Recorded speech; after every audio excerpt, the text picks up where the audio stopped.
અરવલ્લી જિલ્લામાં hit and રનની ઘટના સામે આવી છે, જ્યાં શામળાજીના અણસોલ ગામ પાસે રોડ ક્રોસ કરતા હિટ એન્ડ રનમાં 3 લોકોના મોત નીપજ્યા। અરવલ્લી જિલ્લામાં અવારનવાર હિટ એન્ડ રનની ઘટનાઓ સામે આવતી હોય છે, ત્યારે ફરી એકવાર હિટ એન્ડ રનની ઘટનામાં 3 લોકોના મોત નીપજ્યા। વાત કરવામાં આવે તો શામળાજી અને રાજસ્થાન બોર્ડર પર આવેલું અણસોલ ગામ, જ્યાં ગઈ રાત્રિ દરમિયાન અણસોલ ગામના મનોજભાઈ તેમજ ઓડ ગામના દિલીપભાઈ અને હિનાબેન રાત્રિ દરમિયાન નેશનલ હાઈવે રોડ ક્રોસ કરતા હતા। આ સમયે રોંગ સાઈડમાંથી આવેલા ફૂલ ઝડપી ડમ્પરે 3 વ્યક્તિઓને અડફેટે લીધા છે। ઘટના સ્થળે જ 3 વ્યક્તિઓના મોત નીપજ્યા। સમગ્ર મામલે ગામ લોકો મોટી સંખ્યામાં ભેગા થઈ 3 કલાક સુધી નેશનલ હાઈવે બંધ રાખી રાત્રિ દરમિયાન વિરોધ કર્યો છે। ગામ લોકોનું કહેવું હતું કે બોર્ડરનું ચેકિંગ થતું હોવાથી ઘણી ગાડીઓ રોંગ સાઈડ પર આવે છે। અવારનવાર આવા અકસ્માત થતા હોય છે, ત્યારે ગામ લોકોની માંગણી હતી કે રોડ સાઈડમાં રોંગ સાઈડ પર ભારે વાહનો આવે છે, પોલીસ દ્વારા બંધ કરવામાં આવે। ત્યારે સમગ્ર મામલે શામળાજી પોલીસ ઘટના સ્થળે પહોંચી મામલો થાળે પાડ્યો છે।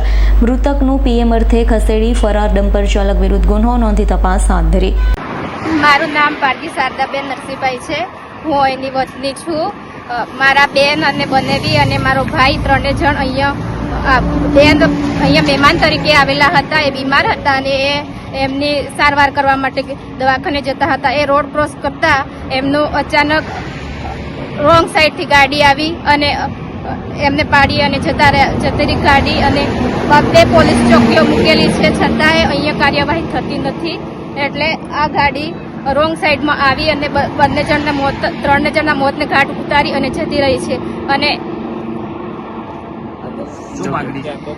અરે અમારી એવી માંગણી છે કે આ રોંગ સાઈડ જે ગાડીઓ આવે છે એ ગાડીઓ તમે બંધ કરાવો, નહીંતર અમે બીજી વાર આવી બધી તકલીફો થશે તો અમે ઉગ્ર આંદોલન કરીશું।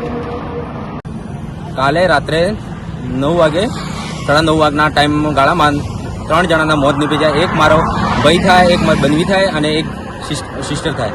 3 જણાના મોત નીપજ્યા અને લગભગ પોલીસની બેદરકારીના કારણે આ રોંગ સાઈડમાં ગાડીઓ મેન હાઈવે પર રોંગ સાઈડમાં ગાડીઓ આવે છે, એના કારણે 3 જણાના મોત નીપજ્યા છે।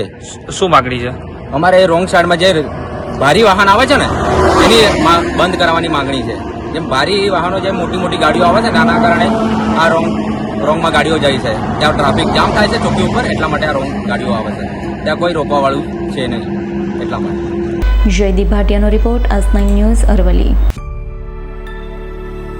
અમારી તમામ માહિતીથી અપડેટ રહેવા માટે જોડાયેલા રહો S9 ન્યૂઝ સાથે।